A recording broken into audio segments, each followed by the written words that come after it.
दो भाइयों का प्रेम। एक गांव में दो भाई रहते थे। बड़े भाई का नाम आकाश और छोटे भाई का नाम राहुल था। दोनों भाइयों में बड़ा प्रेम था। माता पिता नहीं थे, तो सारी जिम्मेदारी आकाश के ऊपर थी। आकाश शादीशुदा था और राहुल कुंवारा।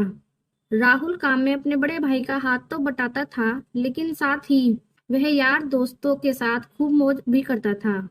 राहुल के दोस्तों का उसके घर आना जाना लगा ही रहता था। दोस्तों के आने में चाय नाश्ते और भोजन का खर्चा भी लगता था। यह बात आकाश की पत्नी को बिल्कुल अच्छी नहीं लगती थी।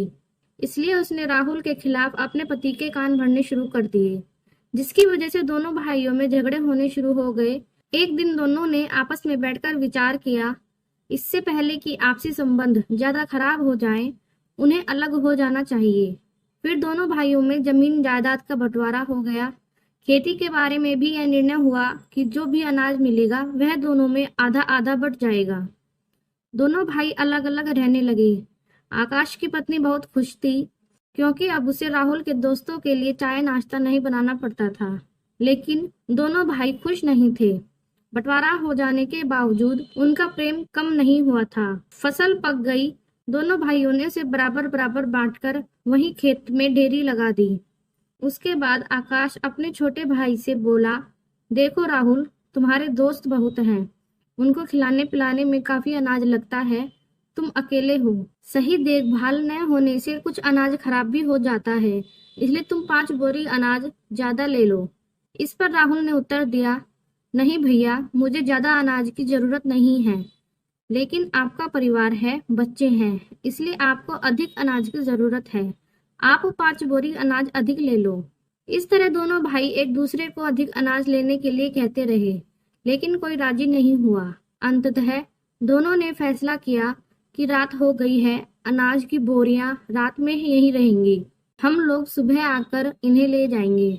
दोनों भाई अपने अपने घर आ गए, खा पी कर लेट गए, लेकिन दोनों को नींद नहीं आ रही थी। आकाश सोच रहा था, राहुल अभी छोटा है, नासमझ है, खर्चवान है। वह अनाज का सही रख रखाव नहीं कर पाएगा। उसे अधिक अनाज मिलना चाहिए, जिससे पूरा साल चल जाए। लेकिन वह अधिक अनाज लेगा नहीं। मुझे क्या करना चाहिए? फिर आकाश के दिमाग में एक विचार आया। वह चुपचाप उठा और खेत में पहुंचा। रात के अंधेरे में ही उसने अपनी ढेरी में से 5 बोरी गेहूं निकालकर राहुल की ढेरी में मिला दिया।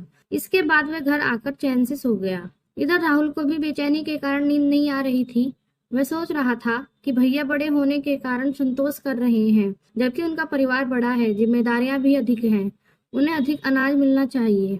मैं अपने भाई के साथ अन्याय नहीं होने दूंगा। वह भी उठा और अपनी ढेरी में से 5 बोरी गेहूं आकाश की ढेरी में रखाया। सुबह दोनों भाई अनाज लाने खेत पहुंचे तो दोनों ढेरियों को बराबर देख चौंक गए। बात समझ में आते ही दोनों एक दूसरे के गले लग गए। खुद से ज्यादा हमें दूसरों का ध्यान रखना चाहिए। अगर हम दूसरों के बारे में सोचते हैं तो वे भी हमारे बारे में जरूर सोचेंगे।